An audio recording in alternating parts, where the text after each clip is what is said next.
but hopefully it will pass muster. I've called it The Sands of Time.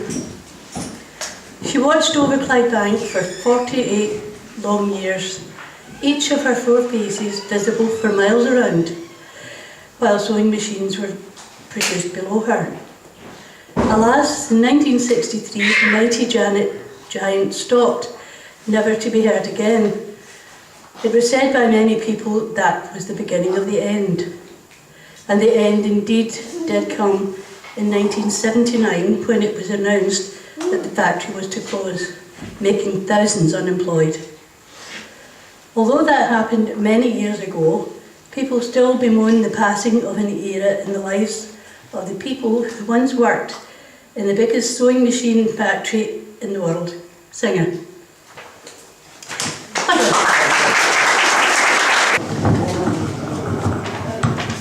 Right, it's called Titans and it's on the second page if you want to read it with me. I come from on one side Northern Miners and the other side Clydebank Shipbuilders, which isn't a bad mix. So come from Clydebank, which is the only place that have given birth to 4 queens, the Victorias and the 3 ocean liners, the Cunard liners. So there we go. Titans. The Clyde laps gently on a landscaped shore. I sip my coffee, think what went before, when my ancestors trod this self-same ground, and the Clyde's banks shuddered to the hammer's sound. Lent, OHR, workers' mass at 6 AM, back home for breakfast, walking wind or rain, in black of winter's morn or summer's early light, pieces in pocket. Then to scale the heights or probe the deepest depths of cavernous dark, warmed and lit by only brazier's spark, among those men who made cold iron float. Chains would rattle, cheers would rend the air, catcalls, whistles aimed at crown and air, as ships rolled down and out to meet their time in space, and queens sailed forth to claim their rightful place, or greyed and serious faced a world at war. When I nod my head, you hit it. Aye. Riveters, welders, squaddies, podders on, my people made their mark and then passed on. And solitary, stark against the sky, that crane, the lonely witness of those men gone by. I strain in vain to hear the hammer's song. Still silently, the river rolls along. Its music now, a surging student throng. Right, it's not the type of bag you think, right. Granny's bag.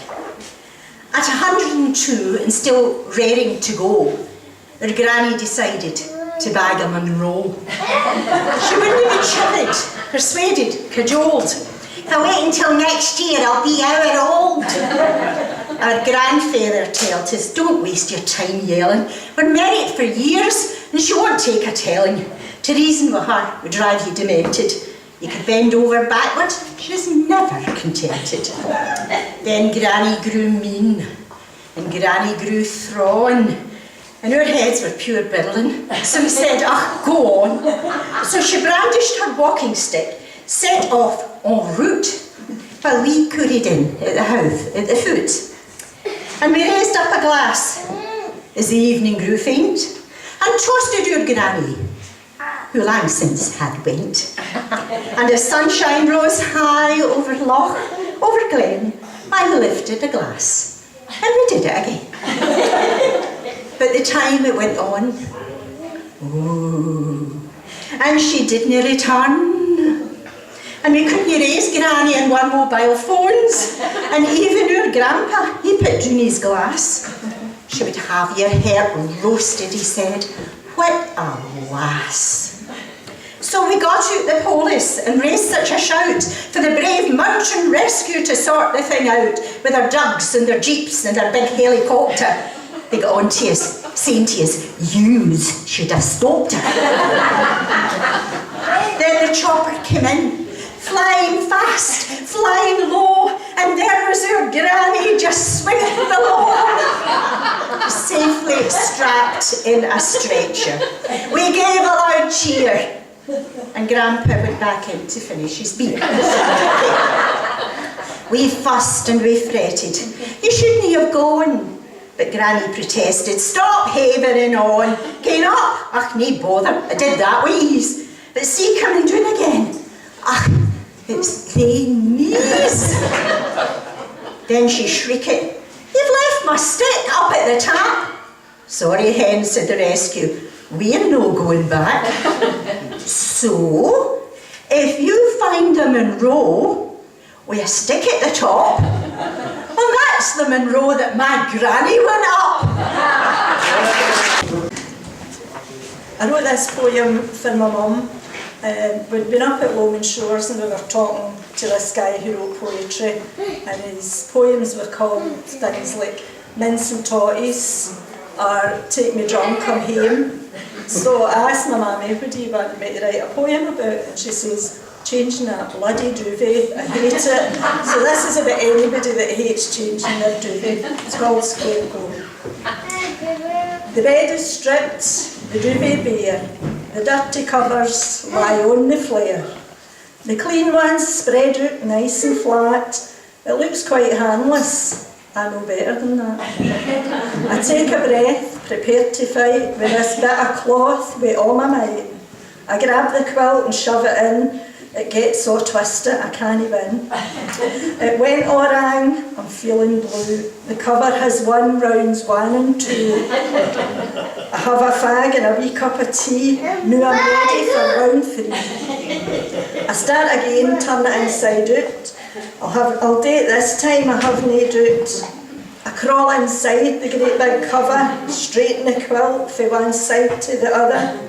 I lose my bearings. I can't get out. The cover has beat me, the big soft brute.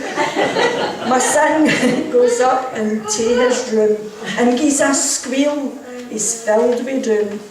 He finds his maw flat on her back, eaten to death by a duvet sack. Her wee legs stick out, her horns are caught tight.